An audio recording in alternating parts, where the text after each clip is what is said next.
If you're making any of these next 5 mistakes in your racing game or on the sim, you won't be fulfilling your driving potential. We've coached over 200 sim racers, and in this video I'm going to tell you exactly what the top 5 most common mistakes are and how you can fix them to become faster in your sim. The first issue that we see are drivers not using all of the circuit. Essentially, this means that you're making the corner tighter than it really needs to be, and so the speed that you're carrying through that corner is going to be lower. This then obviously leads to a slower lap time because you're not being able to carry the speed through each corner. Now, drivers typically do this because they're leaving themselves some safety margin in terms of track width as they go through the corner. A driver will do this when they don't feel confident in the car and when they're not able to properly predict when it will slide, either with understeer or oversteer. The first thing that the driver needs to be able to do here is to drive into the corner with a consistent racing line. And as I speak about a lot on the Driver61 channels, this comes from having proper vision on track. So by that I mean that you should always be looking a step ahead of yourself when you're entering a corner. So for example, when you're in the braking zone, you're looking across at the apex of the corner.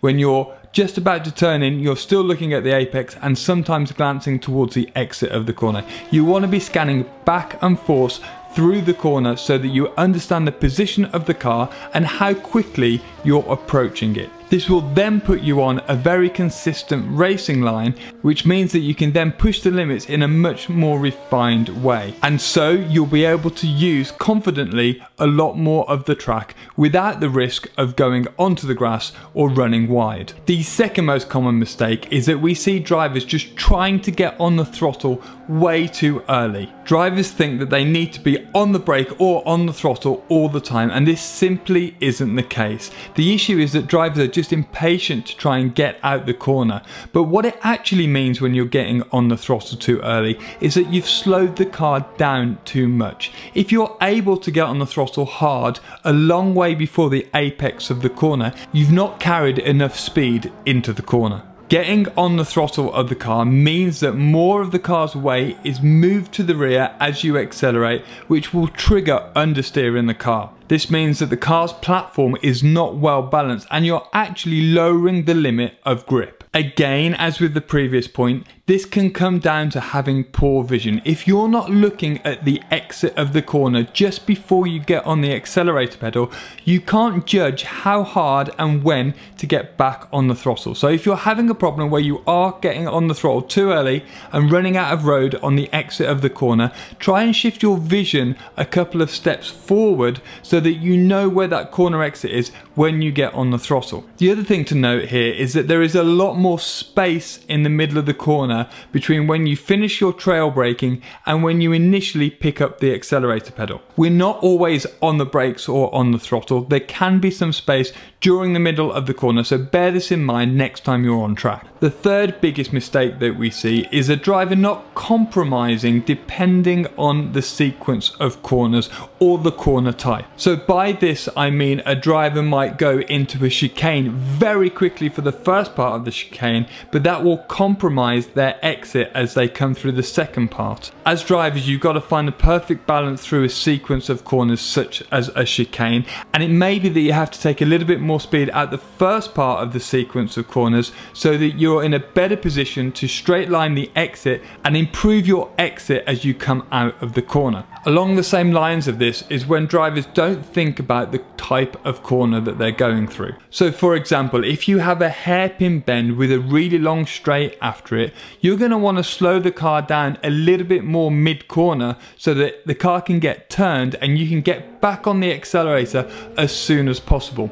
This means that you'll be carrying more speed onto the following straight, which will ultimately lower your lap time by more. Granted, you will lose a little bit of time on the entry and the mid corner, but you'll more than make up for this on the exit. On the other side of things, if you're going into a very quick corner such as Copse at Silverstone, it may be that you don't want to slow the car down too much at the mid corner. In the quicker corners, there's less potential to accelerate thereafter because the car essentially doesn't have as much power in the higher gears. So in medium and high speed corners, you're going to want to carry more minimum corner speed through the bend so that you keep the momentum going and you can carry that speed all the way down the next straight. Issue number 4 that we see very commonly in racing games are drivers just trying to brake too late. It does seem to make sense that the later that you brake, the faster you're going to be.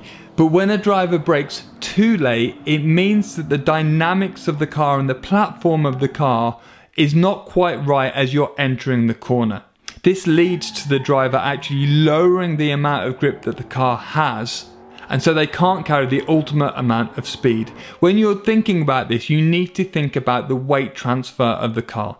As we begin to get on the brakes, the weight will transfer forwards and load up the front tyres. If you're braking super late and the front tyres are really loaded up when you turn the car into the corner, the rear is going to be light and it's going to rotate or oversteer on you. What's actually better to happen here is that you transfer some of the grip and the weight to the rear of the car before you turn in so that the car is better balanced and actually you have more grip and can carry more speed into the corner. A lot of the time it can be better to brake a little bit earlier with a little bit less braking pressure, especially in the medium and high speed corners where momentum is absolutely key. If you think that you are braking too late, you need to think about the fluidity in the car. If the car feels like it's stopping and starting again as you go through the corner, it's very likely that you're trying too hard and you are braking too late. So try and keep that momentum, that fluidity in the car all the way through each bend.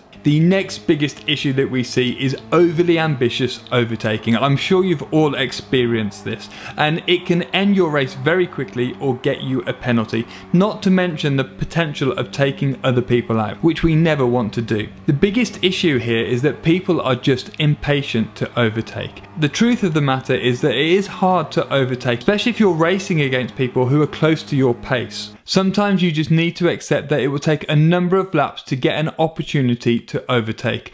Think about F1. When you are overtaking, remember that we don't all need to overtake like Daniel Ricciardo. Most of the overtake is actually done in the preceding straight. If you watch most overtaking maneuvers, they're actually set up a number of corners beforehand, with the attacking driver focusing on getting a good exit down a long straight so they can get at least halfway alongside the driver they're trying to overtake before the next braking zone.